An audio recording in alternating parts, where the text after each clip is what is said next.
بسم الله الرحمن الرحيم.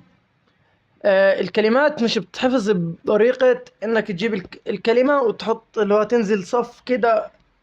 استادي يعني ذاكر استادي، فهي مش بتحفظ كده. انا كنت اذاكر ازاي الكلمات وبحفظها ازاي. في حاجة اسمها سبيست ريبيتيشن، اللي هو التكرار المتباعد. ده ازاي؟ انا لما كنت اجيب كتاب المراجعات او اجيب كتاب شرح او ايا كان الكتاب اللي بجيبه في الانجليزي من حرفين، يعني يعتبر من اولى اعدادي انا وماشي بالطريقة دي والحمد لله. يعتبر ما فيش امتحان آخر سنة أو نص سنة أو هكذا إلا لما قفلته ولله الحمد يعني.